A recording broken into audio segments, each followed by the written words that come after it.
Bollywood film maker Mahesh Bhatt भी कभी alcohol से जूझ चुके हैं। इस बात का खुलासा उन्होंने अरबाज खान के चैट शो द इनविजिबल के नए एपिसोड में किया है।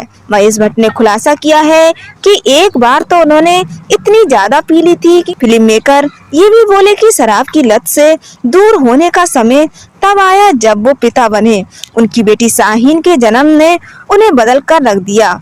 महेश भट्ट की इन बातों को सुनकर अरबाज ने कहा, आप एक बार हमारे घर पार्टी में आए थे। आपने इतनी पी ली थी कि हमारे पिताजी सलीम ने कहा था कि इन्हें घर जाना है। हमने आपको कैब से ले जाने का इंतजाम किया, लेकिन आपको अपने घर का पता ही याद नहीं था। हम भी बहुत एम्बरेस थे, लेकिन हंसी भी आ रही थी। फिर मैं और सलमान आपको घर छोड़ने गए थे। महेश भट्ट ने शराब की लत से जूझने का एक और किस्सा बताते हुए कहा, एक दिन मैं जागा और मैंने देखा कि मैं जेबीपीडी स्कीम की फुटपाथ पर हूँ। मुझे बाद में समझ आया कि मैं किसी पार्टी में गया था और फिर यहाँ से आते वक्त नशे में रोड पर ही सो गया। फिर मैं घर गया। मैं सोनी के साथ रहता था। उसने मुझे पूछा, क्या हुआ तुम्हें? मैंने कहा, पता नहीं, मैं अल्कोहलिक हो गया हूँ।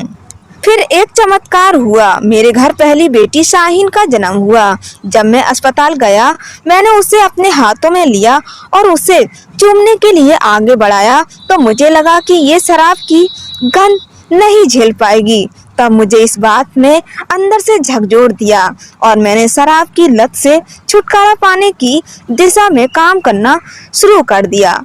बता दें कि शाहीन के बाद महेश के घर आलिया का जन्म हुआ।